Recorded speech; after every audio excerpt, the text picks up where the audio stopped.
Hey, good morning, Brad. So I've just arrived into this neighborhood. I've had residents rushing me to tell me that a house has been swept away. This is right on the riverbanks of the Guadalupe. This house was actually moved down 10 feet, 10 to 15 feet down from where it was originally positioned, but we do have a house missing right now. Kerrville police are also on the scene assessing all this damage. I actually spoke to a sergeant with the Kerrville Police Department. He says, stay back from the river. We're expecting another surge around 9 o'clock. This whole neighborhood is filled with residents kind of in disbelief right now. Everyone seems to be very, very upset. Some people are claiming that people who lived in the neighborhood are missing. This is unconfirmed at the moment, but we have this neighborhood in a state of disarray right now, including the residents in a panic. Many of them very, very upset. But let's go back to this porch really quick. A house was once here. There was once a house right here. I'm not sure if it was actually this house, but residents tell me that a house was completely swept away. Kerrville police still trying to figure out the situation of what actually happened and what is going on, but this is the current state of things in Kerrville along the Guadalupe River. Brad. Okay. David, there's a fence right to your right. Keep panning right. Keep going to your right there. And right there. So clearly the water has come down. But there's debris all the way to the top of that fence. Holy cow, look at all that. So the water's come down a lot then.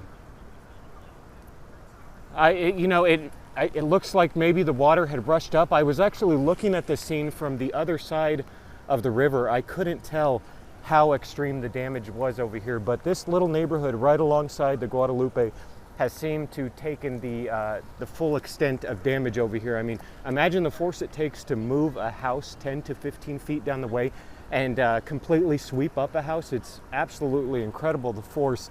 If we look back into the distance too, we can also see destroyed trees, but again, I just wanted to show this neighborhood totally destroyed right here. Homes destroyed, neighbors, people walking around. Brad? Well, you know, what I'm noticing is the river channel is narrower where you are, because it looks like this is kind of like a sloped hillside. So when you get that, you get a higher water rise than what we saw at Louise Hayes Park. Since it's so broad, there's more floodplain for it to spread out. But in these narrower channels of the river, it gets higher. Look at this too. So we have mud all the way up here. So we have mud. There's your water line. All the way up. Yeah, it came up quite a bit. This is from the river at its state. This must be like 40 feet or so. So we've had it recede 40 feet, I guess. But again, just absolutely incredible. Okay, length, not height, not 40 feet up. Just from. Yeah, I hear what you're saying. Length. Yeah. From the edge of the river. Yeah. We have our crews here as well. Andrew and Jordan. Are here watching this with you David, guys. can I just chime in real quick? What are the people that are there? Are they telling you anything about what this was like or what they saw and heard as this water was rushing in? You know, to be honest, I just walked onto scene. I had a few people rush me crying, saying there's people missing. You know, again, this is unconfirmed.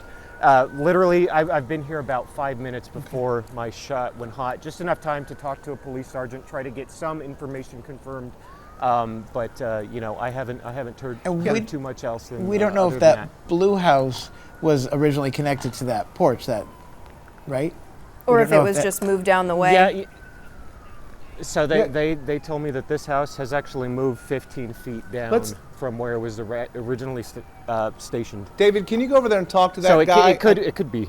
Yeah, I saw that man back there moving his insulated. I know you have a microphone on. See, I know you're on stilts, so I don't know. Can you carry us down there and we can just ask him what's happening?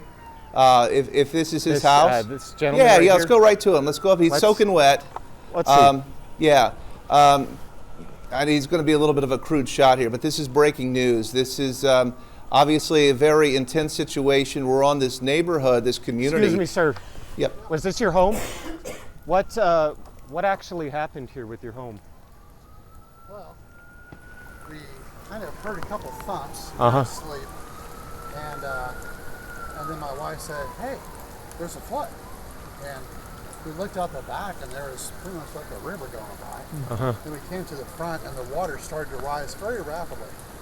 Rapidly. What time did this happen around? 2 or 3 hours ago. 2 or 3 hours ago. Was your house actually the one with this porch over here? Or, This is our house right here. well, I mean, did it move down the way a little bit? Did it move at all? It got shoved yeah. over here? Where was your house originally at? That right there is the front. Uh-huh. And it was right, literally, right here. So the stairs go. So these are actually the front stairs you're showing me right here. These are the front stairs right here. Okay. The house, that's the front entrance right Wow. So we have a big shift of movement. All right, there. Well, thank you for talking with me. Back at the station, obviously this is a very traumatic situation for everyone involved. But as he said, he heard a big thump. Said, hey, his wife told him, hey, there's a flood going on. Made it out of the house, and his house has completely shifted. This is actually where the front steps were, so you can see the amount of movement that took place with this house.